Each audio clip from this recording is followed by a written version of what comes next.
Eh bien, écoutez, bienvenue au Jeudi de l'Agro. Je suis Véronique Bossière du Technocampus Alimentation. On va commencer ce tout nouveau webinaire. C'est un webinaire qu'on co-organise avec le CTCPA et les Jeudis de l'Agro, on en prévoit à peu près 5 dans l'année. Donc, celui-ci va porter particulièrement sur les protéines végétales.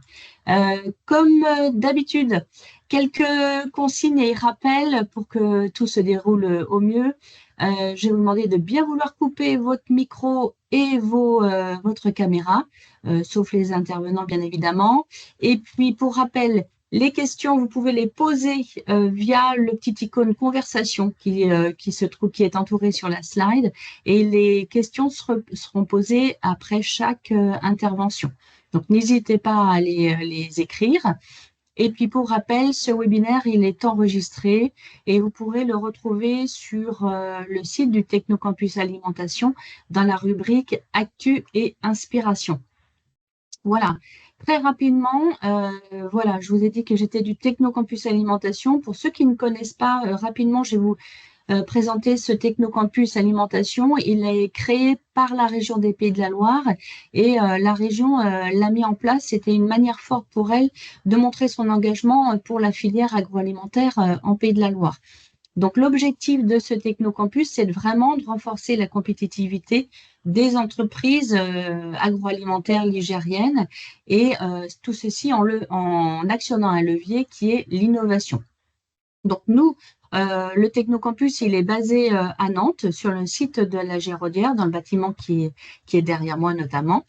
Et en fait, on a pour mission trois axes. Le premier qui est l'information. On apporte de l'information différenciante, qu'elle soit technique, économique, scientifique, en lien avec l'innovation, des nouvelles tendances, etc. Et ceci à travers des webinaires comme aujourd'hui ou à travers des journées d'information diverses.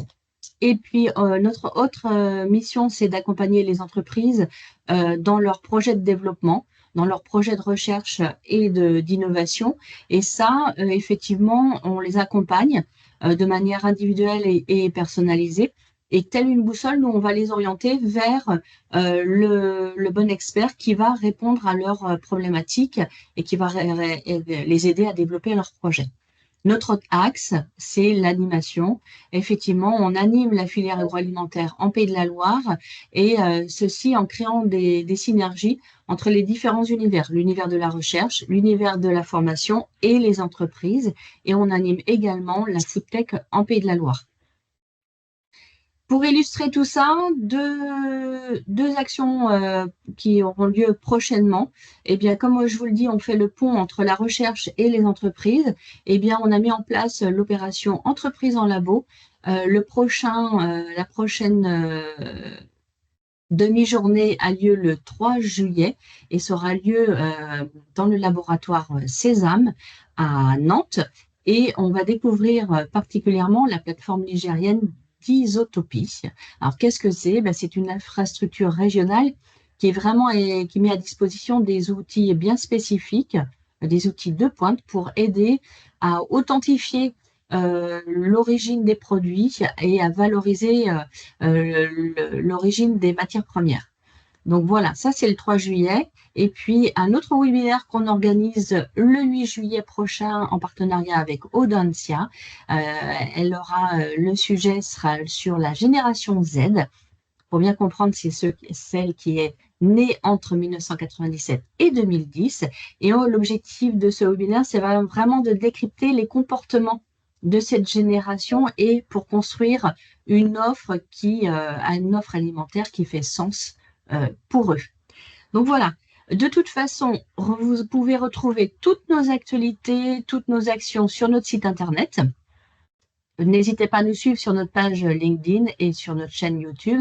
Et puis, nous organisons depuis l'année dernière des podcasts, Popin et Popote, que vous pourrez retrouver sur toutes les plateformes de streaming diverses. Et puis, le dernier, par exemple, podcast était sur la grande distribution demain. Le prochain podcast portera sur l'impression 3D alimentaire. Donc, n'hésitez pas à vous connecter et nous suivre. Merci. Pour l'instant, ben, je vais passer la parole à Catherine Stride du CTCPA. Merci. Donc bonjour à tous. Ravi de vous retrouver pour ce jeudi de l'agro, donc organisé notamment sur les protéines alternatives. Juste quelques mots pour présenter le CTCPA. Donc c'est le Centre technique de la conservation des produits agricoles. On existe depuis 1950. Notre objectif, c'est d'accompagner et de faire évoluer le modèle agroalimentaire de demain, notamment avec tous les enjeux qui sont présents, en s'appuyant notamment sur la recherche et en faisant en sorte que vous puissiez vous l'approprier et puis vous aider aussi dans toutes les transitions, que ce soit en lien avec les emballages, que ce soit en lien avec l'énergie, avec les process. Et donc, c'est aussi pour ça qu'on a mis en place ce sujet, parce que la notion de protéines est aussi une évolution attendue avec un aspect aussi environnemental. Donc, le CTCPA va vous accompagner de plusieurs manières. Donc, c'est la slide suivante, voilà. Elle va vous accompagner du développement produit jusqu'au choix en fait des process pour permettre sa mise en vente. Donc, on va s'appuyer notamment sur nos laboratoires d'expertise en microbiologie sur Avignon et sur notre pôle emballage pour choisir le bon emballage qui va vous permettre d'obtenir une qualité sanitaire et une qualité organoleptique attendue jusqu'à la fin de la durée de vie. On va travailler de manière soit sous forme d'assistance technique directement dans vos ateliers, sous forme d'analyse. On va travailler également par la réalisation en fait de pré-séries, de tests, de maquettes, de preuves de concept d'époque. Et puis, on va bien évidemment, notre mission, c'est aussi de vous apporter de la formation et des compétences. Donc, pour cela, on est notamment certifié Calliope. On a une mission régionale qui nous est donnée par la région Pays de la Loire. Véronique, tout à l'heure, a parlé de liens vers des experts. Donc, c'est une des missions qui nous est confiée par la région, notamment sur des aspects réglementation, donc avec moi-même. Donc, je suis responsable des relations territoriales et chef de projet en management de la sécurité des aliments. Donc, si vous avez des questions particulières en termes de réglementation, notamment sanitaire, n'hésitez pas à venir vers nous. Et si vous avez des besoins ponctuels en technologie alimentaire, process, donc on a un contact à vous apporter, donc qui s'appelle Yann Guyot. Vous avez ses coordonnées téléphoniques et son adresse mail. Donc on est là aussi pour vous apporter une première réponse ou bien pour vous rediriger, parce qu'on fait partie de multiples réseaux en tant que centre technique. Donc du coup, je vous propose de commencer le webinaire. Donc, notre objectif, comme je vous l'ai annoncé, c'est de pouvoir vous donner des premiers éléments par rapport à l'utilisation de protéines végétales. Donc, quelles sont les propriétés que ces farines végétales peuvent avoir, comment vous pouvez les utiliser, quelles sont les caractéristiques, et puis des exemples notamment d'applications et de mise en œuvre. Donc, ce sera notamment avec Gilberto, du CTCPA. Et puis, on aura un autre exemple de mise en œuvre, notamment avec un focus sur la farine de lupin, parce que tout simplement, la farine de lupin et la filière lupin est une filière qui est en plein développement au niveau de la région des Pays de la Loire. Et donc, on a la chance aussi d'avoir donc Inveja qui va nous permettre d'exposer les multiples fonctionnalités en fait, de cette fameuse farine de lupin. Pour toutes les questions, n'hésitez pas à les poser dans le fil de la conversation. Donc, la petite bulle, comme l'a dit Véronique tout à l'heure, elles seront posées à la fin de chacune des présentations. Je vous remercie. Gilles, je te laisse la main et puis l'écran, du coup, si tu peux partager. Oui.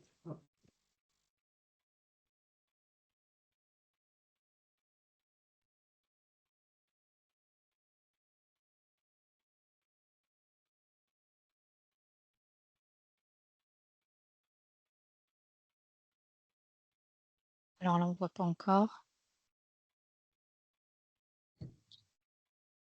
Ça charge pour l'instant. Voilà, c'est parfait. C'est bon? Ouais, c'est à toi. Merci Gilles. Parfait. Donc bonjour à tous. Donc je suis Gilles Berthaud, je suis responsable de l'activité céréales, mais également légumineuses et protéines végétales, et c'est à ce titre que j'interviens aujourd'hui.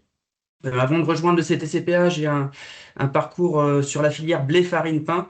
Et donc, je vais faire pas mal de parallèles avec le blé et la farine de blé, puisque le focus de cette intervention porte sur l'utilisation des farines de légumineuses dans les produits céréaliers, en particulier dans les produits de boulangerie, biscuiterie et pâtisserie.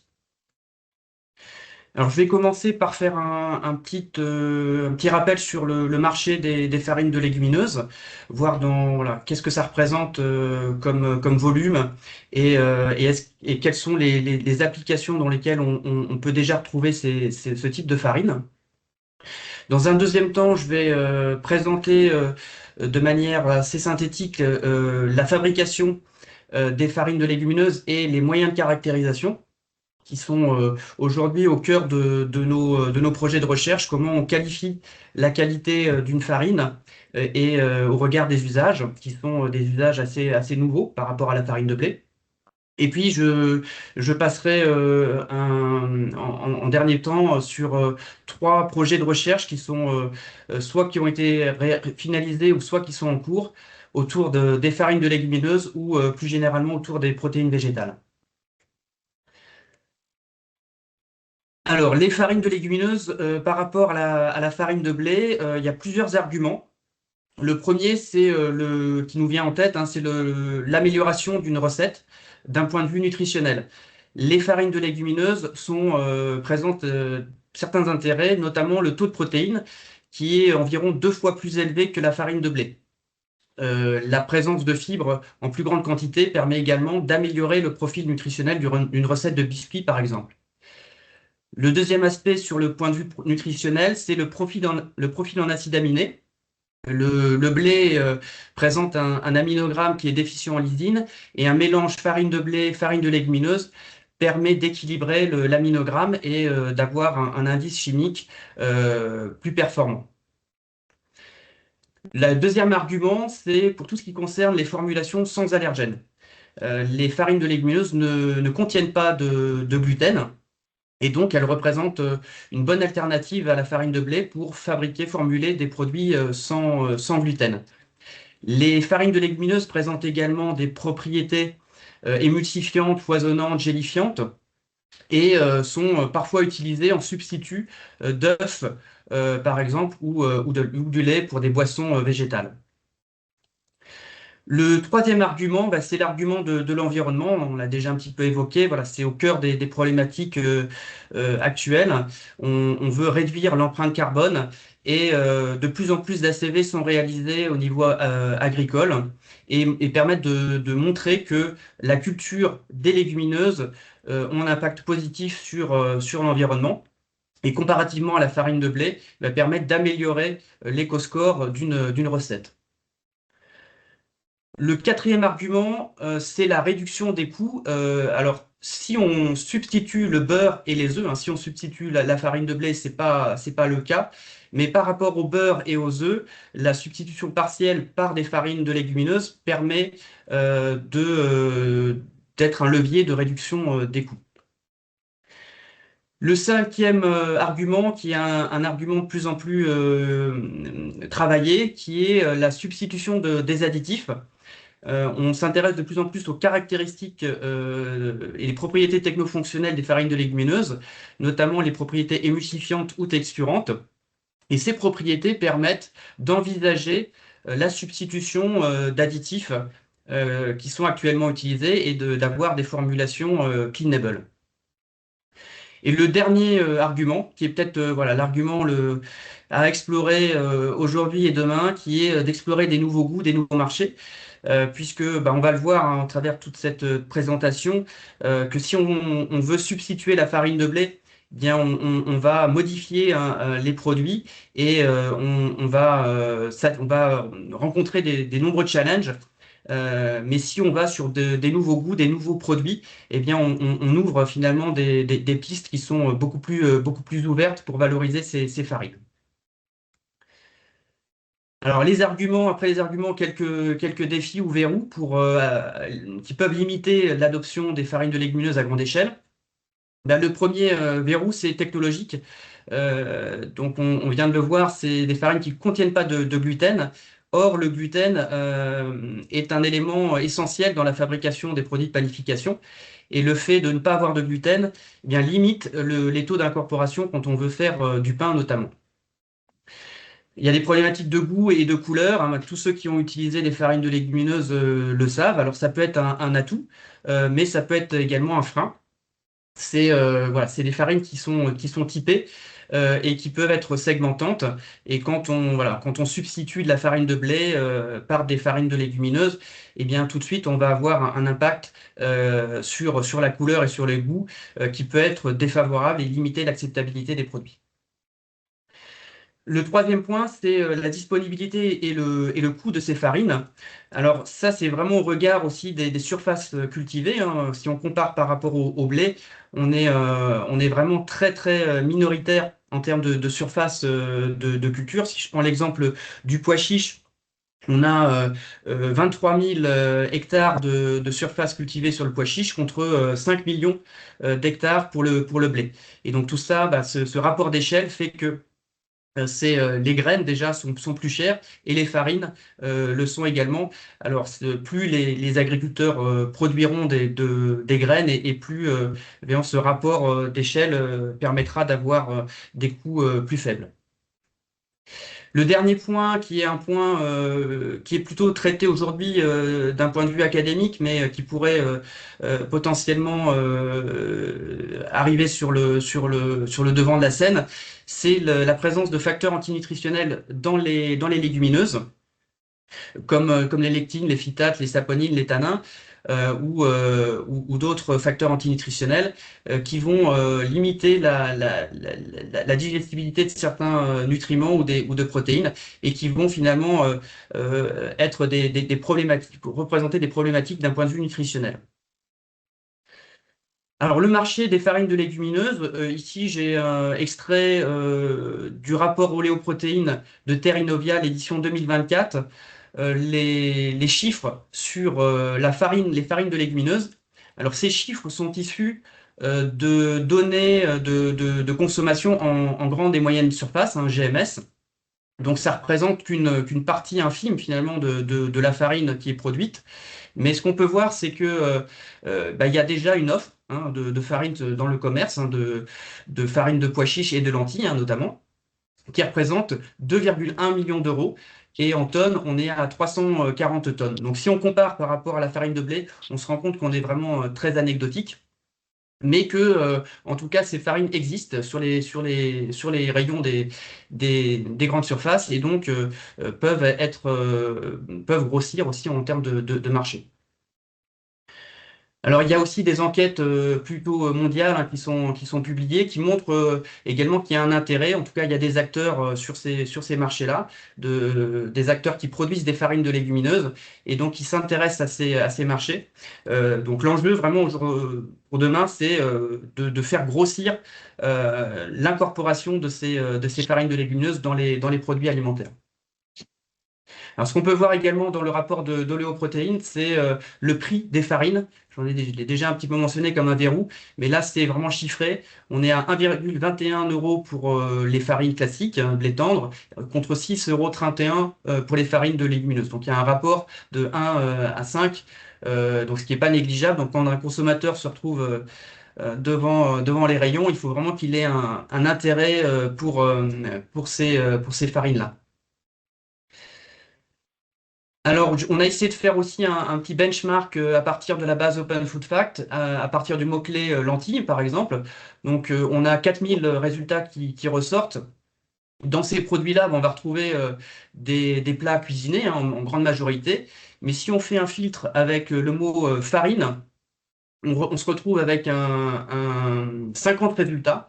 Et sur ces 50 résultats, ce qu'on peut observer, c'est que on a 52% qui sont des farines de lentilles et des pâtes alimentaires qui ressortent en seconde position à 18%. Et la troisième marché, c'est les biscuits gâteaux à 16%. Donc ça donne un peu une première image des typologies de produits dans lesquels on va pouvoir retrouver des farines de légumineuses, en l'occurrence ici de lentilles. Les farines de légumineuses, aujourd'hui, en fait, on peut les retrouver dans deux grandes typologies de produits. Le traiteur végétal, avec des farines qui peuvent être utilisées dans des purées ou des galettes ou des panisses. Donc ça peut être fait à partir de graines cuites, mais également à partir de farines qui présentent l'avantage d'être plus facile à utiliser que des graines dans lesquelles il va falloir faire des opérations de trempage, de cuisson. On les retrouve également dans des produits un peu plus transformés. Et dans ces produits-là, qu'on appelle des mythes analogues, ce sont plutôt des fractions de farine de légumineuse où on va essayer de concentrer le taux de protéines pour avoir plus de protéines, et, voire même pour les texturer et reproduire la mâche qu'on peut avoir sur les produits carnés. Moi, mon focus aujourd'hui, ça va être sur plutôt les produits d'épicerie, où on va retrouver des farines de légumineuses. Donc ça reprend un peu les éléments que je viens d'aborder avec Open Food Fact. Donc les farines, on peut les retrouver en tant que telles, hein, comme en sachet de farine. On peut les retrouver dans des pâtes alimentaires, dans des biscuits, mais également dans des produits snacks salés. Donc c'est ces produits-là sur lesquels je vais un petit peu plus m'attarder. Donc le premier marché, c'est la biscuiterie sucrée. Donc il existe dans le commerce des produits dans lesquels on va pouvoir trouver des farines de légumineuses. Donc ces produits existent, mais ils sont encore aujourd'hui assez difficiles à trouver. Si on va dans le supermarché de Nantes aujourd'hui, c'est pas évident qu'on trouve ces produits. En tout cas, moi j'ai eu un petit peu de mal à les trouver. Ceci étant, ils existent puisque ils figurent sur les plateformes internet. On a également des réseaux de distribution plus locaux où on va trouver des produits à base de farine de légumineuses, à base de farine de lentilles ou de pois chiches. Donc ça reste encore un marché assez marginal, mais on voit que ce sont des produits dans lesquels on peut retrouver des farines de légumineuses. Les produits de pâtisserie, c'est encore plus marginal. On va dire que c'est peut-être un peu des tentatives de la R&D ou du service marketing pour innover sur des marchés nouveaux. On voit Mulot Petit Jean qui a essayé de sortir une référence avec de la farine de pois chiche. Mais voilà, ce sont encore des produits qui restent vraiment des produits de niche. On essaye voilà, de tenter l'expérience, mais ce ne sont pas vraiment des produits qui vont largement consommés, qui vont faire qu'on va augmenter largement la consommation de farine de légumineuses demain. Le troisième marché qui me paraît être un marché très, très porteur pour les farines de légumineuses, c'est tout ce qu'il y a derrière le mot snacking. On va retrouver des graines cuites, hein, avec les graines de légumineuses cuites, séchées, aromatisées. On peut faire des produits apéritifs alternatifs aux cacahuètes qui sont très intéressants. Là, c'est l'exemple type, c'est Chiche qui a sorti toute une gamme, mais également des crackers ou encore des produits extrudés, comme des produits soufflés qu'on peut retrouver plus facilement dans le commerce. Le dernier marché, c'est le produit de la panification. Donc, c'est un marché, quand même, un très gros marché, hein, avec des volumes très importants. Et donc, voilà, l'hypothèse de dire si on utilise une petite fraction, ne serait-ce qu'une petite fraction de la farine de blé en farine de pois chiche, on va écouler des volumes très importants. Et voilà, on voit que il y a eu des lancements de produits de grandes marques nationales comme Jacquet. Alors, je ne l'ai pas trouvé en plus dans les supermarchés, mais en tout cas, le produit a été sorti à un moment donné. Alors, est-ce qu'il n'a pas rencontré son public? Ça, je ne pourrais pas vous le dire. Ce qui est intéressant, c'est quand on lit la liste des ingrédients, c'est qu'on voit que la farine de pois chiche représente que 8,5% du poids total des ingrédients. Et voilà, c'est un point sur lequel je vais revenir un petit peu plus loin par rapport à l'expérience qu'on a pu avoir sur la formulation de ce type de produit. Alors ça, c'est aussi voilà, quelques petites communication de meuniers, hein. Alors les meuniers aussi se sont intéressés aux farines de légumineuses. C'est aussi pour eux une possibilité de diversifier leur proposition de gamme en incorporant des farines de légumineuses dans des mix, par exemple. Et ben, ce qu'on peut voir, bah, c'est ce qui est intéressant de regarder, c'est les arguments nutritionnels qui sont annoncés. On retrouve ce qu'on a un petit peu dit juste avant, la richesse en protéines, en fibres, également la richesse en minéraux, et puis bah, le fait que bah, on vient un peu innover sur les saveurs. Voilà, après ce petit tour de marché des produits dans lesquels on trouve aujourd'hui des farines de légumineuses, je vais passer maintenant à une deuxième partie qui concerne une sorte d'état de l'art sur la fabrication et la caractérisation des farines de légumineuses. Voilà, c'est une capitalisation sur laquelle on s'est engagé aux côtés CTCPA avec Terre Innovia dans le cadre de plusieurs projets qui sont en cours. L'idée est vraiment de commencer à bâtir un socle de connaissances autour de la fabrication et de la caractérisation des farines de légumineuses, puisque ce sont vraiment, encore une fois, des marchés nouveaux par rapport à la farine de blé. Il y a encore très peu de connaissances qui sont capitalisées, qui sont accessibles. Alors, donc le process de mouture ou de broyage de la farine de légumineuse bah, commence par les graines, hein, l'amont agricole. À ce stade, on va avoir un certain nombre de variables sur lesquelles on est en train aussi de travailler. Donc, quelles sont les variétés qui sont cultivées en France? Quelles sont les variétés qui nécessiteraient d'être poussées ou par rapport à certains usages? Et donc là, il faut vraiment réfléchir espèce par espèce et puis usage par usage.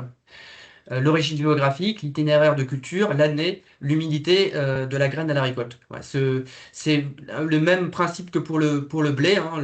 Chaque chose a vraiment une importance ensuite sur la qualité. Et il est important finalement, au-delà de la farine, d'avoir des éléments de traçabilité sur la graine. La graine ensuite est stockée, hein, donc ce sont des récoltes annuelles, et donc il peut y avoir aussi un effet du stockage.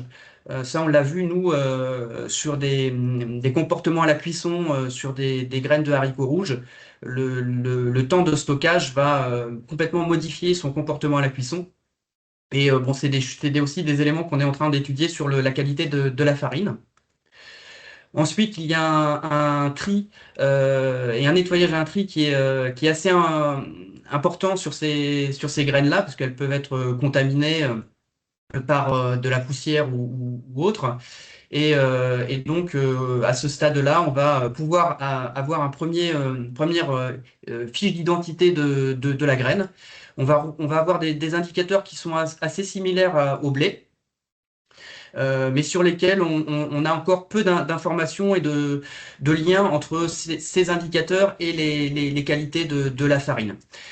Donc c'est vraiment sur ces relations entre ces indicateurs de composition et les comportements dans des applications sur lesquelles nous on est en train de travailler. Donc, on va regarder le poids spécifique, le PS, le PMG, poids de 1000 grains, l'humidité de la graine, son taux de protéines si on veut ensuite valoriser le taux de protéines par rapport à une allégation nutritionnelle. Le taux de matière grasse peut être important parce que contrairement au blé, dans certaines légumineuses, on va retrouver de la matière grasse qui peut poser problème par rapport à la conservation, mais également par rapport au broyage. Et puis une notion sur laquelle je m'intéresse aujourd'hui dans le cadre des projets de recherche, c'est la notion de dureté, qui est une notion très bien connue pour le blé, qui permet de classer notamment les blés soft et les blés hard, et qui permet d'orienter aussi des usages. Eh bien, cette notion, je suis en train d'essayer de l'explorer pour les légumineuses. Ensuite, on a une opération qu'on n'a pas dans le blé, qui est une opération de décortiquage, alors qui peut être optionnelle, mais qui est généralement réalisée.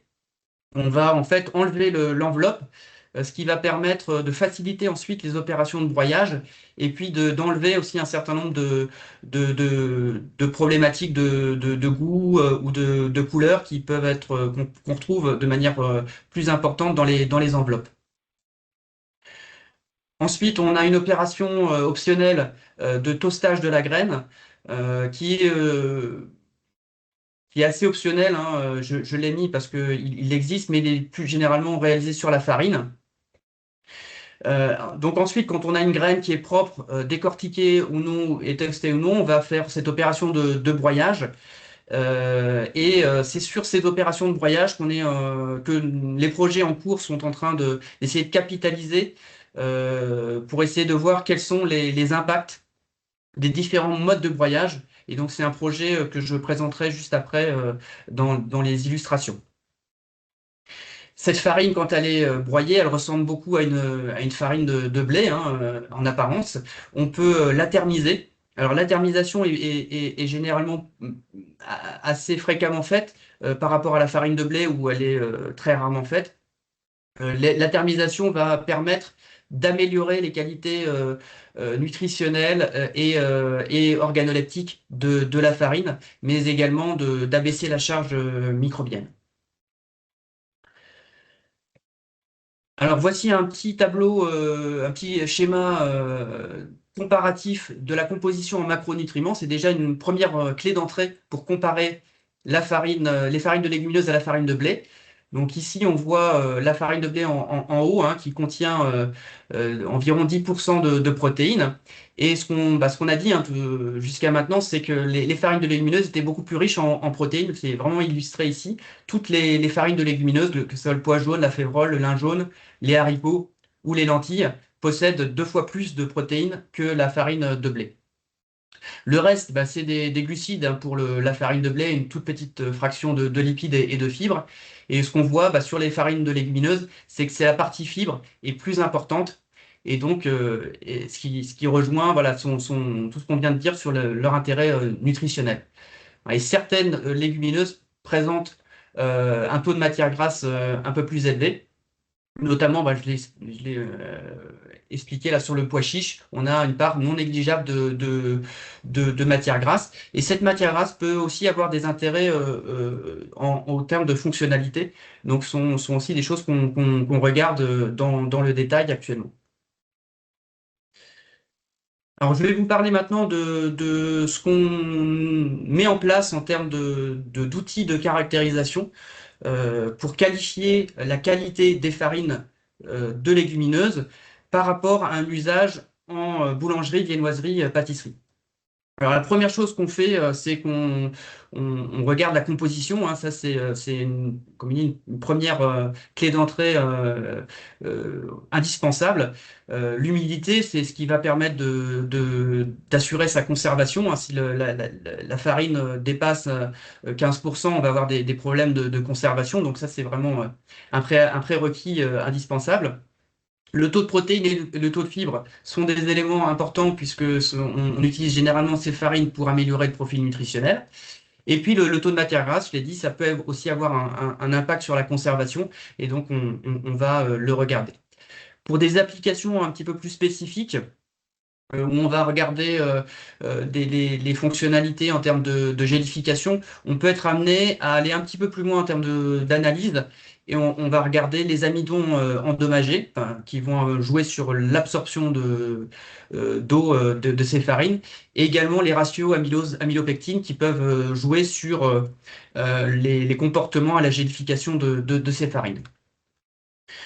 Un deuxième point qui est central aussi dans notre démarche d'analyse des farines de légumineuses, c'est la granulométrie. Donc c'est un point sur lequel on travaille actuellement, notamment pour comparer différents modes de broyage. Si on va le voir juste après, le choix des équipements de broyage vont directement impacter les profils granulométriques. Et ces profils granulométriques vont impacter la qualité et le comportement de ces farines dans les applications. Donc ici, c'est une courbe, un profil granulométrique qu'on obtient avec un granulomètre laser. Et on peut, grâce à ces outils, voir la dispersion des tailles de particules, le diamètre moyen ou le diamètre, la D90, pour voir un petit peu est-ce que la farine est très fine ou est-ce qu'elle ressemble plus à une semoule. Ensuite, ce qu'on essaye de mettre en place également au CDCPA en ce moment, c'est d'explorer des outils qui sont utilisés couramment dans la farine de blé pour qualifier les farines de blé. Et on a choisi un des outils hein, classiques en farine de blé qu'on appelle le farinographe ou le Mixolab, qui permet de mesurer la capacité d'absorption d'une farine de blé. Et en ce moment, on est en train de regarder si cet outil est pertinent pour les farines de légumineuses au regard des applications du type biscuiterie. Et donc, ce sont des projets qui sont en cours que je vais illustrer dans ma troisième partie. Un autre outil qui peut être très intéressant pour caractériser des fonctionnalités de farine de légumineuse, c'est le RVA, Rapid Viscosity Analyzer, qui là permet de regarder les capacités de gélification d'une farine et finalement de comparer ses caractéristiques par rapport à des amidons d'envisager finalement la substitution de farine de légumineuse dans des applications dans lesquelles on utiliserait peut-être des texturants ou des épaississants. Et ce sur quoi vraiment on s'attache au CDCPA, c'est de relier tous ces éléments de caractérisation à des tests applicatifs. Et aujourd'hui, je vais plus vous parler de filières BVP et notamment de biscuiterie. Voilà, donc j'en arrive à cette troisième partie, retour d'expérience sur les projets menés au CDCPA. Dans le cadre de ces projets, on a essayé de traiter plusieurs questions. La première, c'est jusqu'où on peut aller en termes de dosage des farines de légumineuses en prenant souvent des produits et des recettes à base de farine de blé, en testant plusieurs niveaux d'incorporation et en regardant jusqu'où on pouvait aller. Ce qu'on essaie également de regarder, c'est quelles fonctionnalités peuvent être apportées par ces farines de légumineuses. La première fonctionnalité, au fond, le premier intérêt, on l'a déjà vu, hein, c'est l'enrichissement protéique. Mais ce qu'on essaye de regarder également, au-delà de cet apport protéique, c'est quelles fonctionnalités supplémentaires ces farines de légumineuses peuvent apporter pour en fait finalement valoriser leur usage et diffuser leur usage. Et puis le dernier point qu'on essaye de traiter aussi à travers ces projets, c'est que ces farines de légumineuses, elles ont des atouts, mais également des désavantages, et d'essayer de vraiment mettre sur la table ces désavantages et de voir dans quelle mesure on a des leviers de formulation ou process pour compenser ces défauts, et tout ça pour favoriser la valorisation de ces nouveaux ingrédients demain par les industriels. Alors le premier projet que je voulais vous partager, c'est un projet qui s'appelle Germage, financé par le Carnot Caliment, coordonné par une unité de recherche spécialisée en nutrition humaine, l'UNH à Clermont-Ferrand, en partenariat avec une autre unité de l'INRA Michaelis et le CSGA, donc les sciences du goût à Dijon. L'objectif du projet, c'était de caractériser les propriétés nutritionnelles et fonctionnelles de mélange farine de blé, farine de lentilles germées dans des applications de boulangerie à destination des personnes âgées. Et comme c'était un projet coordonné par l'UNH, il y avait tout un volet sur l'impact sur le statut musculaire et inflammatoire dans un modèle préclinique. Alors moi, je ne vais pas du tout traiter de ce volet nutritionnel, mais je vais vous partager les résultats, le retour d'expérience qu'on a pu avoir sur notre participation à ce projet. Et notre rôle, en fait, dans ce projet, c'était de formuler des produits dans lesquels on allait incorporer ces farines dans lesquels et pour lesquels on allait pouvoir tester aussi l'acceptabilité auprès de publics, les publics cibles seniors. Le premier modèle, en fait, l'un des deux modèles sur lesquels on a travaillé, c'est la madeleine. Donc, c'est un produit moelleux et sur lequel on a essayé de tester l'impact des taux d'incorporation de farine de légumineuse, de voir jusqu'où on pouvait aller.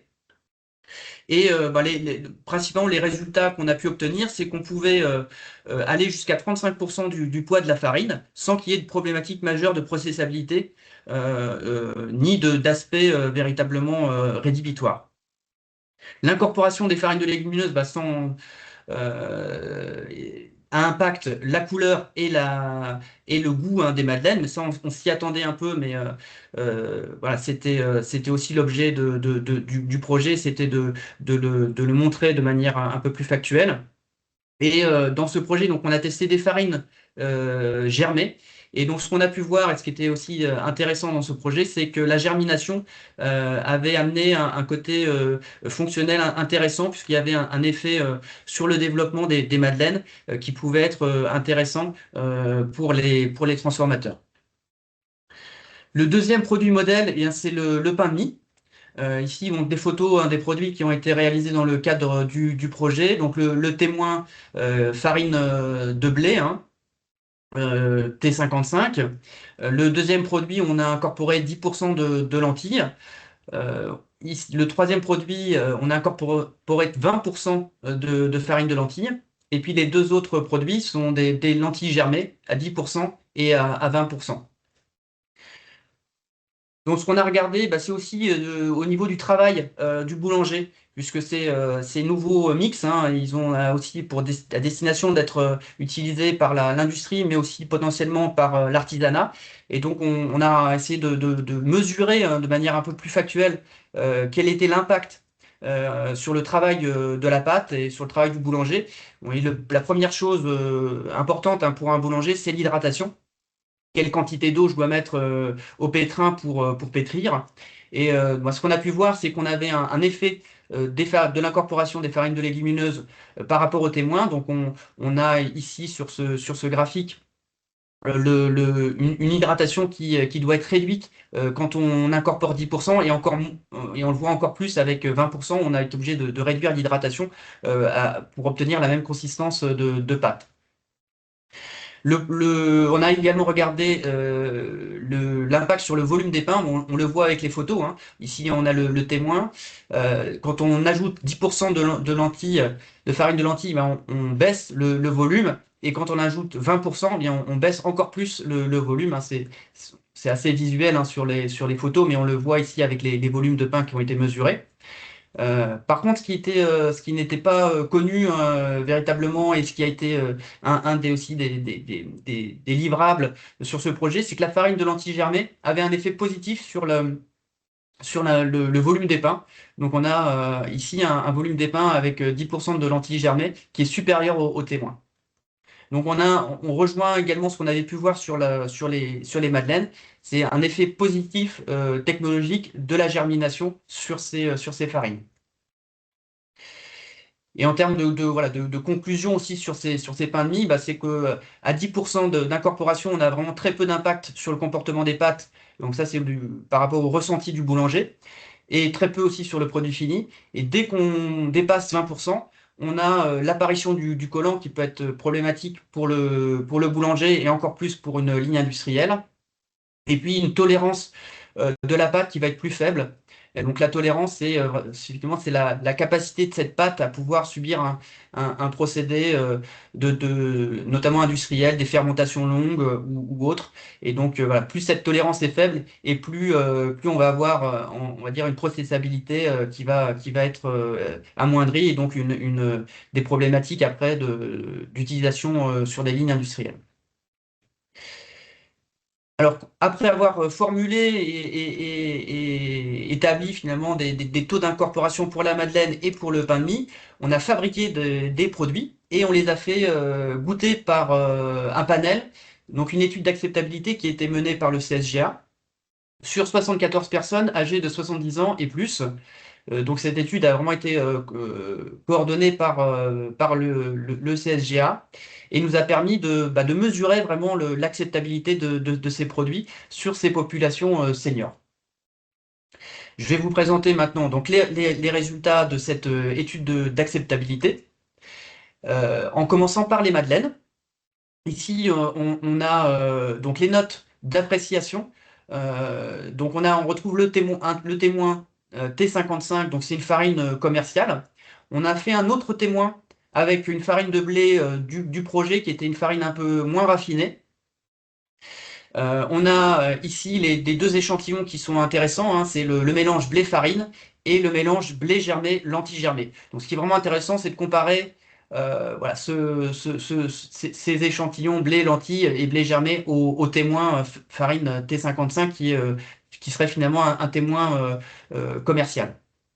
Alors, ce qu'on voit, c'est que les notes eh bien, sont dégradées hein, quand on ajoute du blé, de la lentille ou de la lentille germée. Mais ce qui nous a un petit peu plus surpris, c'est que la Madeleine témoin n'avait pas été si bien notée. Ils l'ont trouvé trop pâle et pas assez sucré. Donc, on n'a peut-être pas assez considéré finalement les attentes de ce public-là dans la conception de notre témoin. Parce que finalement, si on regarde les notes, elles sont pas si différentes. Elles sont effectivement dégradées, mais elles sont pas si différentes par rapport au témoin. Donc, voilà, il y a plusieurs lectures possibles hein, de ces résultats. Sur les madeleines blé-lentilles, on a regardé un peu les commentaires. Ils n'ont pas aimé l'aspect du produit, la couleur grise verdâtre. Donc ça rejoint voilà, tout ce qu'on vient de dire aussi un peu sur l'impact sur la couleur. Voilà, dès qu'on vient un petit peu modifier cette couleur jaune du blé tendre, eh bien on vient à dégrader l'acceptabilité de ces produits. Et le blé germé, l'anti-germé, les participants n'ont pas aimé le goût hein, et l'ont jugé trop sucré, ce qui est un peu bizarre parce que le taux de sucre était le même dans les deux recettes. Voilà. Alors sur les pains de mie, on retrouve cette fois-ci que trois produits, le témoin, avec de la farine de blé. Et ici, 15% d'incorporation de lentilles vertes et ici 15% de lentilles germées. Donc sur ces photos-là, on peut voir que, voilà, mis à part la couleur, on a quand même des produits assez similaires. Et puis, ce qui était intéressant aussi, c'est que sur la farine de blé germé, on a un éclaircissement de la farine qu'on retrouve également sur la mie. Et donc, c'est aussi une voie d'amélioration sur la qualité et l'acceptabilité de ces farines. La germination est un levier potentiel pour améliorer la couleur. Alors, sur les notes. Bah, on a un peu les mêmes tendances hein, que sur les madeleines. Le pain de mie n'a pas été très bien noté. Alors, dans le consortium du projet, nous on l'avait trouvé très acceptable et voilà, très classique.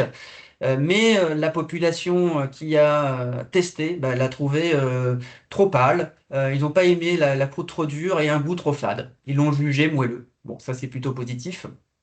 Mais la note, vous voyez, entre 4 et 5 montre que ce produit n'a pas vraiment créé un enthousiasme débordant. La comparaison avec la lentille verte et la lentille germée, on voit qu'il y a une petite dégradation, mais finalement, elle n'est pas si importante. Et si on regarde les commentaires, les pains de mie lentille verte est perçu moins sucré. Euh, voilà, c'est peut-être l'effet aussi des saveurs un peu plus amères qui viennent de la lentille. Et puis la lentille verte germée a été jugée plus ferme. Ça, c'est un résultat qui nous a un petit peu étonné, puisqu'on s'attendait un peu au contraire. Il faudrait que ça soit un peu complété avec des mesures de texture, puisque les hypothèses un peu scientifiques, c'est que la germination va permettre de créer un pool enzymatique qui serait plutôt favorable, on va dire, à la conservation et au moelleux. Voilà, en conclusion sur ce projet germage, c'est que d'un point de vue technologique, on a pu définir des taux d'incorporation maximum pour les madeleines et pour le pain de mie. Donc 30% environ pour les madeleines et 15% pour le pain de mie. Et que technologiquement parlant, c'est tout à fait envisageable que demain, eh bien, les industriels ou les artisans incorporent des farines de légumineuses dans ce type de produit. Les tests d'acceptabilité, par contre, montrent que des optimisations sont nécessaires. Ça serait peut-être à moduler hein, si on s'adressait à une autre population. Mais en tout cas, on a vu à travers ce projet que c'est en l'état, les produits n'étaient pas acceptés et nécessitaient d'être améliorés, que ce soit pour la couleur, la texture ou la saveur des produits. Et on s'est dit il faudrait aller vers d'autres typologies de produits comme des purées, des compotes, des soupes, qui sont des pistes ouvertes pour favoriser l'incorporation des farines de légumineuses et ainsi développer la consommation de légumineuses auprès de ce public.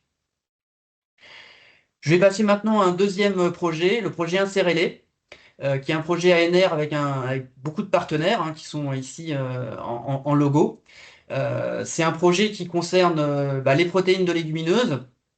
Il y a beaucoup de volets agronomiques. Hein, le projet veut vraiment s'attaquer aux connaissances agronomiques sur la culture des légumineuses pour augmenter les rendements et puis favoriser finalement l'introduction des légumineuses dans la sol française. Mais nous, de notre côté, on travaille dans le cadre de ce projet sur la valorisation des légumineuses dans les produits transformés. On a choisi en 2025 de s'attaquer à des questions scientifiques, puisque c'est un projet de recherche.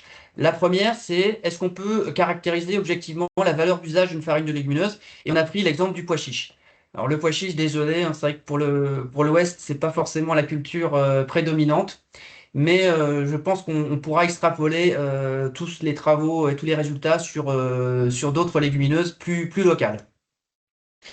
Et pour les valeurs d'usage, on s'est beaucoup intéressé au biscuit, mais on s'interdit pas dans la suite de travailler sur d'autres modèles comme les pâtes alimentaires, les gels ou les tartinables.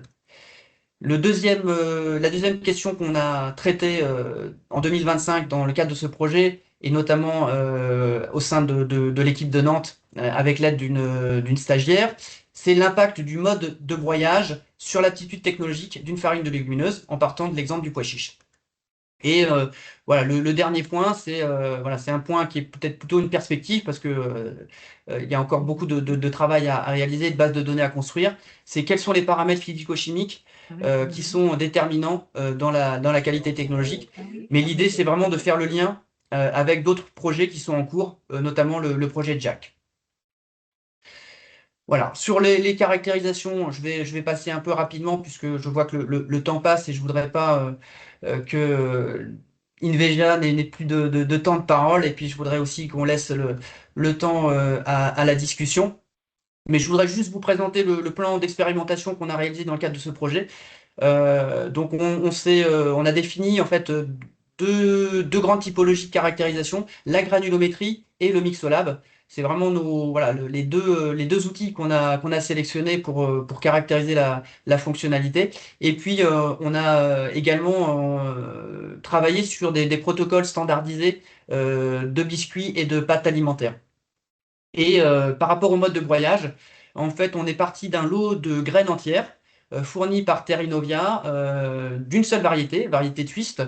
Donc, grâce à Terrinovia, on a pu bénéficier de cet approvisionnement en graines. Et ensuite, on a travaillé sur des outils de mouture grâce à notre partenaire du projet, le CIRAD à Montpellier, où on a fait donc des broyages sous différentes technologies qui peuvent être utilisées aujourd'hui pour fabriquer des farines de légumineuses et qui pourraient potentiellement aussi être utilisées par des agriculteurs si demain ils souhaitent transformer leurs graines au sein de leur exploitation dans des ateliers de transformation low-tech et des petits ateliers qu'ils pourraient mettre en place au sein de leur exploitation. Et on a fait la même chose avec des graines décortiquées. Avec également les quatre outils. Donc on dispose aujourd'hui de toutes ces farines et on est en train d'analyser la granulométrie, l'humidité les résultats au Mixolab et les tests applicatifs. Donc, ce sont des analyses en cours qui seront diffusées dans le cadre du projet Insérez-les au consortium et ensuite plus largement à la communauté scientifique, mais surtout également à des partenaires potentiellement intéressés et notamment des agriculteurs. Le dernier projet que je voulais vous présenter concerne plus les protéines végétales. C'est un projet qui nous tient à cœur puisqu'on le coordonne. Donc c'est le projet DataVeg, qui est également financé par le Carnot Aliment, qu'on réalise en partenariat avec Unilassal Beauvais et deux unités de recherche qui sont membres du Carnot Aliment, une unité de recherche à Dijon, l'unité PAM, et une unité de recherche à Rennes qui est STLO. L'objectif de ce projet, c'est de concevoir et valider des protocoles de caractérisation technofonctionnelle des protéines végétales par une approche expérimentale et une analyse multicritère. On a 3 niveaux de caractérisation. Premier, c'est l'ingrédient. Tout ce qu'on peut voilà, analyser sur un ingrédient, on essaye vraiment de le mettre à plat et de voir tout ce qu'on peut avoir comme méthode d'analyse. Le deuxième point, c'est les fonctionnalités. Dans des milieux simplifiés, on travaille sur la standardisation de méthodes, parce qu'aujourd'hui, il n'y a aucune méthode qui est standardisée pour déterminer ces fonctionnalités. Et le troisième point, qui est vraiment le point spécifique de ce projet, c'est qu'on a travaillé sur des tests applicatifs. Et chaque partenaire a pris en charge une application. STLO a pris l'application Mousse. Nous-mêmes, CTCPA Unilassal, on a pris l'application Saucisse Pâte Fine. Et le STLO, pardon, PAM a pris l'application Cuisson-Extrusion en voie humide. Vraiment l'objectif de ce projet, c'est de caractériser les fonctionnalités et les aptitudes technologiques. Alors on s'est plutôt intéressé aux concentrés et aux isolats, pas vraiment aux farines, mais la démarche pourrait également être utilisée pour la farine. Et dans le cadre de ce projet, notamment grâce aux unités de recherche PAM et STLO et leurs outils d'analyse, on a pu réaliser tout un panel d'analyse sur un lot d'échantillons du projet avec différentes espèces et différents niveaux de concentration. Donc le pourcentage de protéines, les typologies de protéines grâce à l'électrophorèse, l'état de dénaturation grâce à la calorimétrie, des méthodes spectrales pour avoir des analyses rapides, des analyses assez classiques qu'on peut retrouver sur les protéines qui sont la rétention d'eau, la teneur en minéraux, l'extrait sec, l'activité de l'eau, la colorimétrie, la densité, le pH, la solubilité, la viscosité. Donc on a aujourd'hui toutes ces analyses qui ont été réalisées sur les lots d'échantillons des projets, donc beaucoup de typologies d'analyse et beaucoup de résultats qui commencent à nourrir une base de données. Et les points un petit peu particuliers de ce projet, c'est de pouvoir faire le lien entre les fonctionnalités à travers des tests applicatifs dans des milieux modèles et puis les tests applicatifs. Donc là, c'est un exemple de la saucisse pâte fine qu'on traite en ce moment avec notre partenaire Unilassal à Beauvais, donc qui est de concevoir des recettes de saucisse pâte fine un peu modèle pour tester les différentes concentrés ou isolats du marché et voir leur comportement dans ces produits. Je vais terminer avec voilà, quelques points hein, sur ce projet, quelques constats qu'on a pu réaliser. C'est qu'aujourd'hui, grâce à ce projet, on a pu faire un inventaire des analyses possibles sur ce type d'ingrédients. Donc, on peut les appeler les MRP, hein, matières riches en protéines. Et grâce à toutes ces analyses et grâce aux expertises de Dijon, on est en train d'explorer des approches statistiques pour classer les protéines. On a également testé dans le cadre de ce projet des plans d'expérimentation pour prédire les fonctionnalités et également regarder l'impact de l'environnement, notamment le pH, le pourcentage de sel. Et ce qu'on a pu voir grâce à ces plans d'expérimentation, c'est que les fonctionnalités, que ce soit moussant, gélifiant, dépendent beaucoup du milieu et que grâce à des modèles issus de ces plans d'expérimentation, eh bien, on peut définir des conditions optimales pour chaque ingrédient. Ce qui sera valable pour l'ingrédient A ne sera peut-être pas valable pour l'ingrédient B, ce qui demande finalement un travail un petit peu sur mesure pour chaque ingrédient, et ce qui est un travail qu'on pourrait être amené à réaliser en partenariat avec les fournisseurs de ces matières premières. Et le dernier point, qui est aussi un point particulier de ce projet, c'est qu'on est accompagné par l'écosystème PO2 Manager, et qui est tout un écosystème pour standardiser la- le référencement des protocoles et la collecte des résultats sous forme très standardisée avec des vocabulaires et une base de données bien particulière, ce qui va permettre par la suite d'avoir des protocoles, une standardisation qui soit plus répétable, plus reproductible et plus accessible si quelqu'un voulait refaire les manips dans plusieurs années. Donc c'est vraiment, là, c'est une petite illustration d'une fenêtre d'écran de PO2 Manager, mais c'est voilà, une démarche assez nouvelle aussi pour nous et assez intéressante dans le cadre de ce projet, puisque il y a beaucoup d'acteurs aujourd'hui qui s'intéressent à la caractérisation des propriétés des protéines et à cette notion de standardisation des protocoles. Et voilà, la démarche qu'on a entrepris avec, grâce au coordinateur de PO2 Manager va peut-être permettre d'être pionnier dans cette démarche de standardisation. Bien, j'en arrive à la fin de cette présentation. Et, Merci Gilles, c'est extrêmement dense. On a quelques questions dans le chat auxquelles j'ai toujours Oui. là. Voilà, tu es là. Il y a quelques questions pour toi. Si tu peux répondre rapidement, parce que pour laisser la main justement à Inveja à suivre. La première question, elle est notamment par rapport à l'éco-score des farines de légumineuses. Qu'est-ce qui te permet d'affirmer finalement que les farines de légumineuses ont un éco-score plus intéressant ou permettent d'améliorer l'éco-score en fait, des produits?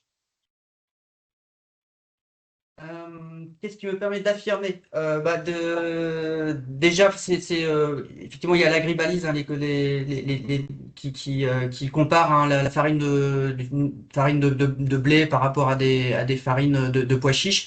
Et puis, c'est un peu tout le travail qui est en cours hein, notamment dans le cadre de Jack.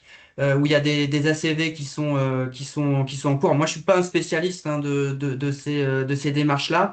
Je ne sais pas si l'intervenant veut avoir plus d'informations ou si il remet en doute, on va dire, l'impact environnemental. En tout cas, les bénéfices environnementaux sont largement, en tout cas,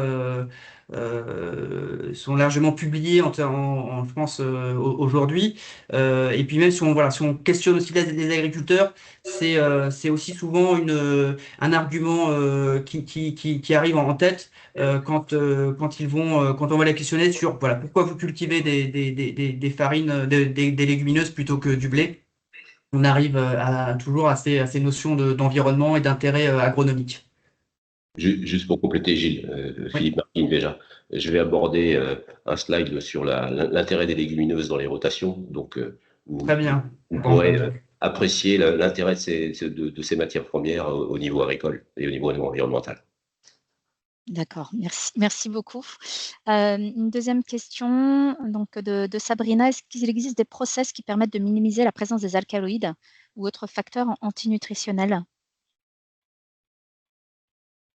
alors, sur les facteurs antinutritionnels, le CTCPA a pas mal été partenaire de plusieurs projets, de plusieurs thèses, mais surtout sur des process de transformation classique hein, à pertisation. Donc, le trempage et la cuisson permettent de limiter la présence des facteurs antinutritionnels. Ensuite, sur les farines, peut-être que Philippe, tu aussi, on est très complémentaires, hein, je pense. Ok, Tu alors, aborderas ces notions parce que vous faites de la thermisation. Ouais. c'est bon. Non. Je coupe là. Il y a un écho, Philippe. Il y a un écho, ouais. Je coupe. Ouais. Oui, donc sur la partie facteur antinutriel, il y a déjà une première étape qui se joue au niveau de la sélection variétale.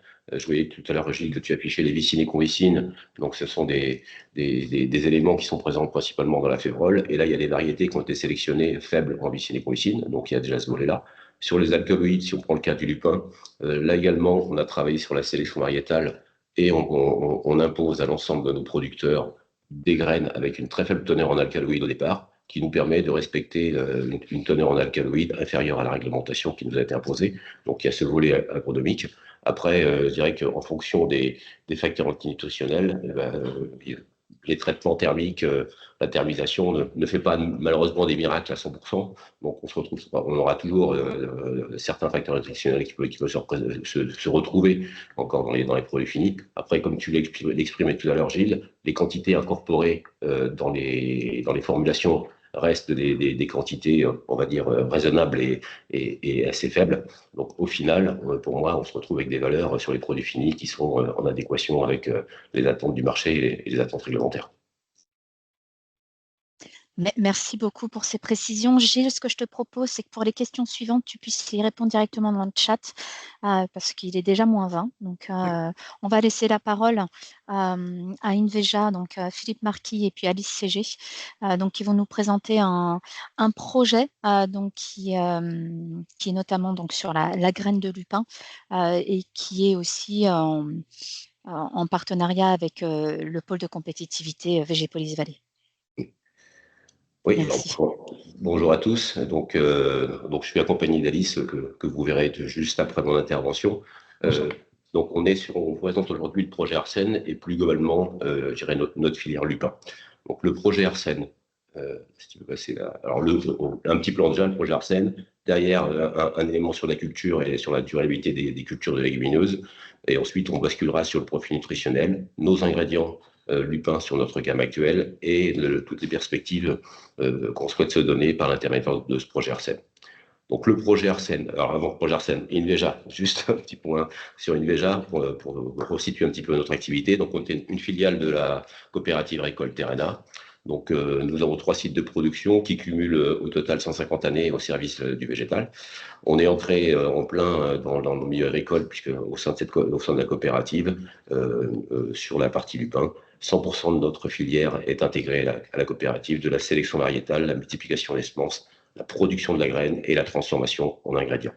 On est 50 collaborateurs. On a fait l'année dernière 26 millions d'euros de chiffre d'affaires avec une portée mondiale, puisqu'aujourd'hui, uniquement 5% de nos volumes produits sont vendus sur le territoire français. Tout le reste est vendu à l'export et au grand export. On est donc leader européen aujourd'hui sur les ingrédients lupins, un acteur également sur les ingrédients soja à partir de soja non OGM. Et enfin, on a un dernier site à partir duquel on a capacité à faire des mélanges, des mix, des prémix pour l'ensemble de l'industrie agroalimentaire. Et tout ça à partir de filières de confiance, comme je vous l'ai dit, exprimé juste avant, la filière lupin est maîtrisée à 100% par le groupe et toutes les autres matières premières qu'on travaille. Alors, j'ai cité tout à l'heure le pois chiche, la lentille, c'est des matières premières également qu'on travaille. Là également, on a des filières de confiance puisqu'on s'est rapproché de producteurs qui sont capables de nous retracer les éléments jusqu'à l'itinéraire culturel. Alors, si on bascule maintenant sur le projet Arsène. Donc, le projet Arsène, c'est un projet qui a pour vocation à structurer la filière lupin sur le territoire français et au-delà, donc de la sélection variétale jusqu'à l'assiette. Donc, c'est un dossier qui a été mené par l'intermédiaire de Terrena, mais également 5 partenaires qui nous accompagnent dans ce projet. Donc Terrinovia, l'INRAE avec le BIA et le BEA, Bioli et Lidl. Donc, et chez Terrena, 5 activités ont participé à la montage de ce projet. Donc c'est un projet de 3,2 millions d'euros qui a démarré en 2024 et qui va s'écouler sur 5 ans. Donc notre objectif, c'était alors, pourquoi avoir sélectionné le lupin? Parce que pour nous, c'est une matière qui a une importance dans la régénération des sols et dans la santé des sols.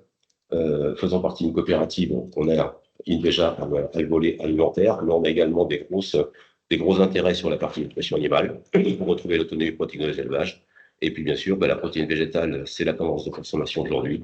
Donc, le lupin a toute sa place pour participer à cette végétalisation de l'alimentation. Si tu mets si, Alice. Donc, quel est l'objectif du projet? L'objectif du projet, c'est d'obtenir à 10 ans 25 000 hectares de lupins et 75 000 tonnes de graines. Alors, concrètement, c'est faire passer la production française de 15 000 tonnes à 75 000 tonnes et passer de 6 000 hectares à 26 000 hectares et au moins 10 000 hectares dans le Grand Ouest.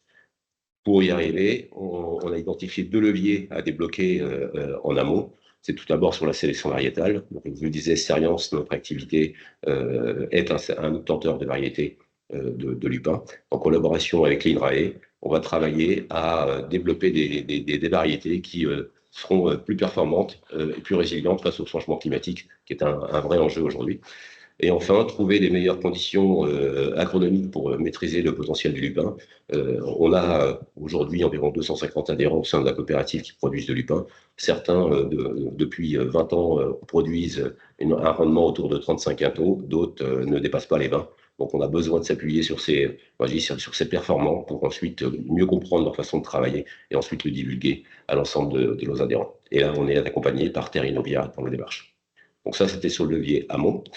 Et ensuite, alors oui, levier amont, vous parliez, je vous disais tout à l'heure que j'avais présenté des choses intéressantes sur la partie environnementale EcoScore. Donc ça, c'était une photo, je dirais, basée sur le lupin, mais c'est valable pour toutes les légumineuses. Ces légumineuses, elles sont des atouts de la régénération. Donc régénération quoi? De régénération du sol, puisque ces légumineuses, une fois implantées dans les rotations, viennent casser les cycles parasitaires qu'on peut avoir sur les grandes cultures, qui sont généralement blé, maïs, colza. Donc là, elles ont l'avantage, c'est qu'elles vont structurer le sol, elles ont des pivots, elles ont des racines importantes, très perforantes, qui vont venir aérer le sol et lui donner les régénérer. Ce sont des espèces avec un bas niveau d'intrants, c'est-à-dire qu'on n'utilise pas du tout, il n'y a pas d'azote apporté sur les cultures. C'est des cultures où le niveau d'intervention de nos agriculteurs est très faible. Je prends l'exemple, un blé, c'est 14 interventions au champ, un lupin, c'est 3. Donc, et ces 3 interventions sont principalement sur la partie fongicide. C'est des graines, des cultures du moins, qui vont booster l'activité biologique des sols par leur développement. Elles vont apporter des aliments. Le lupin est capable, par exemple, de transformer le phosphore présent dans le sol et de le rendre disponible, alors que dans la plupart du temps, il ne l'est pas. Une légumineuse, donc en l'état, est capable de générer de l'azote. Donc dans son cycle, l'ensemble des légumineuses captent l'azote de l'air, l'utilisent pendant leur développement, produisent des nodosités sur les racines qui, une fois la récolte passée, ces nodosités vont libérer de l'azote organique dans le sol, donc un apport d'azote naturel pour la culture suivante et une capacité à apporter et améliorer la qualité des sols. Et enfin, ce sont généralement des plantes qui ont un atout pour les pollinisateurs, puisque leurs fleurs sont assez intéressantes et attirent beaucoup d'insectes, et ce qui participe à la biodiversité du milieu. Si on passe sur le slide d'après. Donc oui, ça c'était donc sur la partie aval. Sur la partie amont, dans le projet Arsène, deux leviers à débloquer. Un sur la partie nutrition animale. Donc aujourd'hui, le lupin, c'est pour moi le petit frère du soja. Le soja est aujourd'hui la matière principale utilisée en nutrition animale. Par contre, on est sur une matière où on utilise environ 2 700 000 tonnes de tourteaux de soja aujourd'hui en France au niveau de la nutrition animale. Uniquement 5% produits en France, tout reste de l'import. Le lupin a aujourd'hui des capacités à être intégré dans les formulations. Donc, c'est tout l'objectif du projet Arsène sur ce volet à nutrition animale, c'est de découvrir tous les aspects zootechniques de cette matière première et de son incorporation dans les aliments pour intégrer le lupin qu'on aura produit au sein de la coopérative. Et puis enfin, le dernier point, bien sûr, concernant INVEJA, donc c'est de développer des ingrédients au-delà de la gamme existante d'INVEJA sur le lupin pour apporter des offres alternatives au soja au pois qui sont des gros concurrents ou des gros confrères sur le marché au niveau de la protéine végétale. Alors pour le reste, Alice va vous faire le descriptif. Alors oui, du coup, je vais plutôt vous présenter la graine de lupin, la comparaison aux autres légumineuses ou céréales, et puis quelles sont les applications dans lesquelles on rentre avec notre gamme actuelle, et puis quelles sont les perspectives d'ingrédients grâce au projet Arsène. Du coup, si on compare la composition nutritionnelle du lupin, donc là on parle vraiment du lupin blanc qu'on produit en France chez Terrena pour fabriquer nos ingrédients. Donc si on compare au soja, au pois jaune et au blé, donc du coup la spécificité du lupin, c'est vraiment la composition principale avec de la protéine et de la fibre. Donc la protéine et la fibre, ça représente presque 80% de la graine. Quand on compare au soja qui a le même pourcentage de protéines, mais davantage de matières grasses et moins de fibres, le pois, lui, est constitué de fois moins de protéines et avec énormément d'amidon, donc ce qu'on ne retrouve pas dans le lupin et le soja, c'est ce qui en fait des fonctionnalités spécifiques. Et puis le blé, donc du coup, avec 10% de protéines qui est constitué de gluten et puis beaucoup d'amidon. Donc vraiment, le lupin, sa spécificité, c'est pas d'amidon, pas de gluten et une composition 80% protéines et fibres. À partir des graines de lupin donc produites par les adhérents agriculteurs Terrena, nous, on applique des process 100% physiques. Donc, on est vraiment sur la première transformation avec simplement traitement thermique, décortiquage, concassage, broyage et floconnage pour obtenir gamme d'ingrédients. Donc, une gamme de farine de lupin avec des granulométries plus ou moins fines, des traitements thermiques plus ou moins forts, et puis des farines à partir de graines entières, de graines décortiquées. Donc, on module un peu le taux de fibres sur les produits finis. Quand on fabrique de la farine de graines décortiquées, on valorise du coup la coque de lupin qu'on ôte pour en faire de la fibre broyée de lupin. On appelle fibre et lup. Et puis, on propose également donc, des concassés, donc des pépites de lupin avec des tailles différentes, donc 1,3 mm ou 2,4 mm. Et puis, des flocons de lupin qui sont obtenus par le simple floconnage du coup des pépites de lupin. Donc au niveau nutritionnel, parce que c'est très inhérent à la graine, donc du coup on retrouve des farines, des concassés, des flocons avec 40% de protéines, 35% de fibres, et puis de la matière grasse, donc du coup de bonne composition avec principalement composé d'acides gras mono-insaturés et polyinsaturés, très peu de saturés. Et puis et la fibre du coup qui est composée à 83% de fibres. On a un bon contenu en minéraux pour tous nos ingrédients, du potassium, du magnésium, du zinc, du phosphore. Au niveau de la composition de la protéine, donc on est sur un indice chimique à 0,92. Donc le lupin, comme toutes les légumineuses, est plutôt déficient en méthionine et cystéine.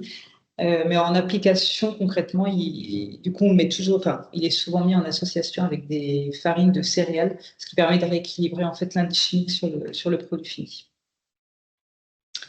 Donc, pourquoi on utilise les ingrédients issus du lupin? Ça va d'abord avoir un impact nutritionnel sur les produits alimentaires, donc on va facilement enrichir en fibres les produits alimentaires, soit en partant des farines, des concassés, ou vraiment des fibres qui sont composées à 83% de fibres. L'idée, c'est vraiment d'améliorer le profil des produits alimentaires pour réussir à atteindre les recommandations de consommation de fibres qui sont aujourd'hui de plus de 25 grammes par jour et dans la population française et européenne, on est à 15 à 20 grammes. Donc, il y a un gap du coup, en enrichissant les produits simplement avec des ingrédients lupins, on peut réussir à optimiser ces valeurs nutri.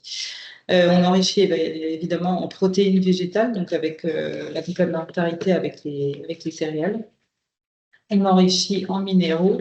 Et puis, du fait de l'absence d'amidon, c'est des ingrédients qui sont très adaptés au régime low carb et keto. Donc, en France et en Europe, ce n'est pas encore très démocratisé, mais c'est plutôt sur les marchés canadiens et États-Unis. Il y a un gros marché sur ce genre de produits alimentaires. On a un gros marché sur les produits sans gluten.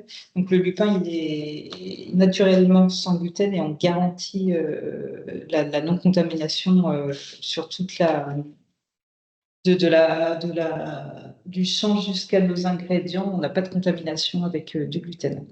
Et les produits sans gluten sont fabriqués généralement avec à base plutôt d'amidon. Donc c'est des produits qui sont plutôt blancs et avec des textures un peu fades.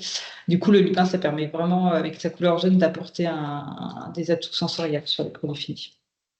Et enfin, du coup, le lupin, ça permet de substituer une partie des œufs, donc réduire le taux de cholestérol dans les produits finis.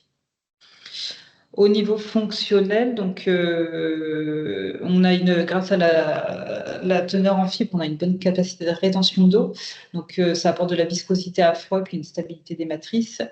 On a des bonnes propriétés émulsifiantes également grâce aux phospholipides contenus dans la matière grasse du lupin. Donc, avec la couleur jaune, ça permet de substituer une partie des œufs dans les formulations alimentaires. Et puis on améliore la texture des produits finis. Donc, par exemple, la farine, elle va apporter plus de croquant dans les biscuits, par exemple. Les pépites vont apporter aussi une mâche particulière sur les produits finis. Donc, au niveau des applications, donc, ce que je vous disais, donc, du fait de la couleur jaune, la capacité de rétention d'eau, la possibilité de substituer l'œuf. Donc, les farines de lupin vont vraiment être beaucoup utilisées dans tous les produits qui sont naturellement de couleur jaune ou sur lesquels on veut obtenir une couleur jaune, donc tout ce qui est produit sans gluten, mais aussi les gaufres, les pâtes, la pâtisserie, les biscuits, les tartes. Les concassés et les flocons de lupin, donc eux, ils vont apporter un marquant visuel sympa, parce que du coup, là, souvent, les flocons, ils sont plutôt de couleur beige, marron. Là, on a une vraie couleur jaune qui est intéressante dans les produits d'épicerie, les pains, les barres céréales, les mueslis. Et puis, avec la fibre de lupin, donc, du coup, on n'a pas cette couleur jaune, donc une couleur plutôt crème, marron. Donc, elle va pouvoir venir incorporer dans beaucoup de matrices alimentaires sans détériorer le côté sensoriel. Donc, on va pouvoir facilement enrichir les produits de panification, les pâtes, les gâteaux, les biscuits ou les fines tartes en fibres, en atteignant facilement des allégations de sources ou riches en fibres. Donc, ça, c'est des exemples de produits qu'on trouve aujourd'hui en rayon. Donc, il y a un nouveau produit de l'entreprise Molisana, donc en Italie. Donc, ils mettent 23% de farine de lupin dans des pâtes pour obtenir l'allégation riche en protéines. Des pépites de lupin qui sont utilisées dans le mix de Tipiac, le mix qui s'appelle Méli-Mélo. Des flocons de lupin utilisés en muesli.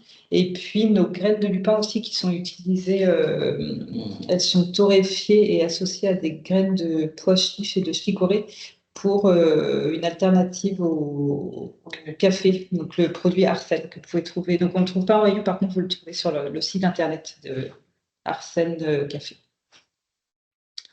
Donc ça, c'est des petits exemples de formules que nous, on a fait au laboratoire. Donc une pâte brisée, par exemple, avec de la farine de lupin. Donc ça permet d'améliorer le Nutri-Score en passant d'un Nutri-Score E à un Nutri-Score D. On accède aux allégations riches en fibres et sources de phosphore. Et puis, ça permet d'apporter une belle couleur jaune appétissante aux produits finis. Et on améliore également la machinabilité de la pâte à la fabrication. Et un deuxième exemple, c'est l'incorporation de notre Fibrilup, la fibre de lupin, en mettant 6% dans une formule de madeleine. On accède facilement à l'allégation riche en fibres sans altérer l'aspect sensoriel du produit fini. Et puis, donc, dans le cadre du projet Arsène, l'idée, ça va être, donc là, on est vraiment, notre gamme actuelle, on est sur des étapes de première transformation. L'idée, ce sera d'aller chercher la protéine. Donc, on teste 2 process différents, donc des process de turboséparation qui va nous permettre d'accéder à une farine protéique de lupin avec 55% de protéines. Avec une spécificité, c'est que la granulométrie va être extra fine, donc elle va permettre d'entrer dans des produits alimentaires spécifiques. Et puis le coproduit, donc la farine protéique, quand on sort de la turboséparation, ça représente entre 10 et 15% au niveau rendement massique. Et du coup, la farine, entre guillemets, déprotéinée, elle va quand même rester à un taux de protéines supérieur à 40%. Donc, on va pouvoir la valoriser au même titre qu'une farine de lupin standard. Et on teste également l'extraction par voie humide à partir de la farine protéique qu'on a utilisée en turboséparation.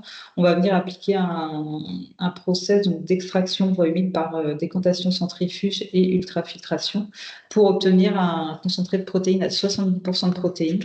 Donc là, on va avoir un produit très riche en protéines avec une solubilité à 100% en application, et puis un fort pouvoir émulsifiant grâce à ce process. Et puis un coproduit à valoriser qui contiendra encore des fibres et les protéines qu'on n'aura pas réussi à extraire dans le concentré de protéines.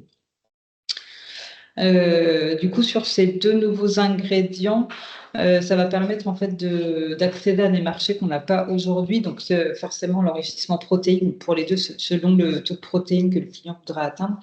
Et puis, donc, du coup, la farine protéique de lupin, avec sa granulométrie extra fine, on va pouvoir accéder à des produits alimentaires tels que la pâte à tartiner, les crèmes dessert, les boissons, les soupes, les crèmes glacées, les fromages végétaux. Et puis le concentré de protéines de lupin, donc lui à 70% de protéines, du coup c'est un enrichissement en protéines encore plus, et il a une très bonne capacité émulsifiante, donc on va pouvoir substituer les œufs, mais encore de façon plus performante qu'avec notre farine de lupin actuelle. Donc on peut faire par exemple des mayonnaises sans œufs, et on va pouvoir l'intégrer dans des sauces, des gâteaux, des brioches en substituant totalement l'œuf dans ces applications. Voilà pour notre présentation. Je ne sais pas si on est dans le timing, si vous avez des questions. Oui, on est pile dans le timing. Bravo. Bravo à vous. Merci beaucoup. Alors, est-ce qu'il y a des questions par rapport à justement la présentation sur la farine de lupin? On a juste une remarque.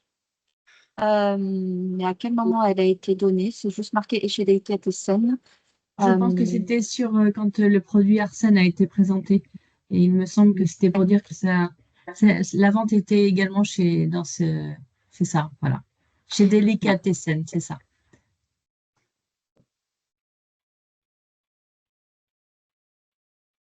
Donc, apparemment, il n'y a pas d'autres questions. Non, pas de questions supplémentaires. Bon, il y a une question qui vient de revenir. Effectivement, je ne l'avais pas vue, elle était juste au-dessus. Est-ce qu'il y a des propositions en bio? Alors, c'est-à-dire de protéines végétales, c'est ça? Ou de culture? Alors, spécifiquement pour le lupin?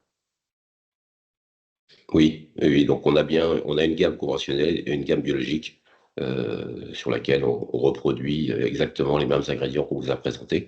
Alors par contre sur le projet Arsène, sur l'enrichissement protéique, pour l'instant on se concentre sur la partie conventionnelle en fonction je dirais, de l'engouement du marché. On pourra aller sur le bio, mais difficile avec les procédés utilisés d'aller jusqu'à l'obtention, surtout pour le concentré en voie humide, d'avoir la connotation bio. Mais sur le concentrat en turboséparation, ça ne poserait aucun problème.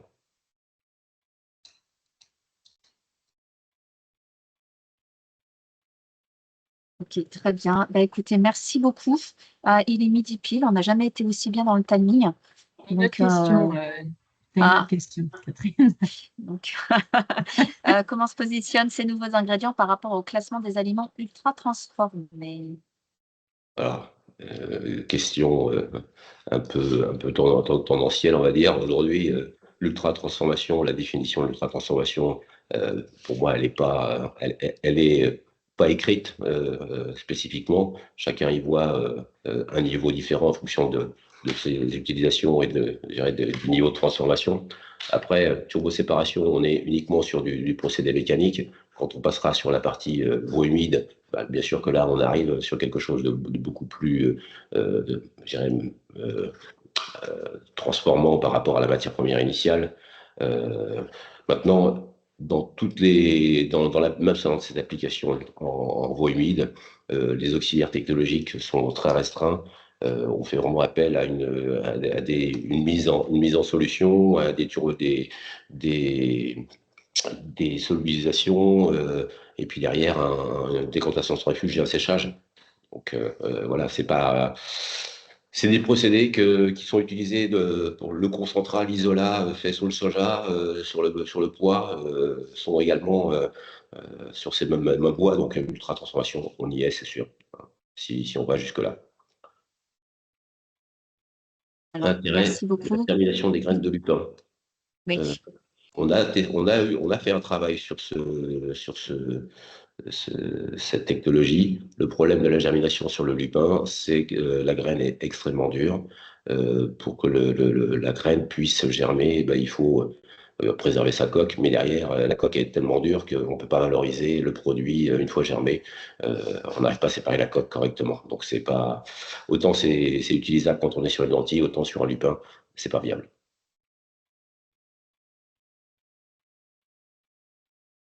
Alors, merci beaucoup. Est-ce qu'il y a encore une question?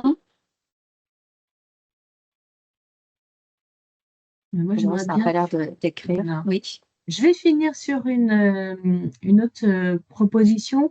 Je vous ai présenté en début de webinaire comme quoi on avait mis en place des podcasts Popine et Popote. Et effectivement, on a évoqué le produit Arsène, qui est une alternative au café à partir de légumineuses françaises. Et en fait, donc c'est le produit Arsène et vous retrouverez le témoignage en épisode 11 de Maï-Anne Dautrey, qui est cofondatrice de cette start-up. Et c'est fort intéressant de voir un petit peu pourquoi, effectivement, avoir utilisé ces légumineuses, lupins, pois chiches et autres, et comment elles ont mis en avant leurs produits. Donc voilà, c'était simplement cette petite proposition. Et juste pour finir, Véronique, on est bien sûr partenaire de ces startups puisque c'est nous qui fournissons aujourd'hui l'ensemble des Et matières. ben voilà, c'est pour ça que je voulais rebondir sur ça, parce que je pense que c'est un bel aboutissement. Donc c'est pour ça. Très bien. Et puis, juste pour finir également, dans le cadre des Jeudis de l'Agro, courant novembre, mais tu vas me dire, Catherine, si c'est le cas, on prévoit un autre Jeudi de l'Agro sur le thème de l'industrie 4.0, 5.0, et qui vous permettra de découvrir les ressources qui sont disponibles pour les entreprises agroalimentaires. Tout à fait. Via la mise en place, en fait, d'une plateforme Tout pour à fait. pouvoir justement apporter de l'information auprès des entreprises. On va pouvoir clôturer du coup. Véronique, merci à tous. Merci aux intervenants, puis à vous, participants, et puis bonne journée. Merci. Bon appétit. Merci, au revoir. Merci. Merci.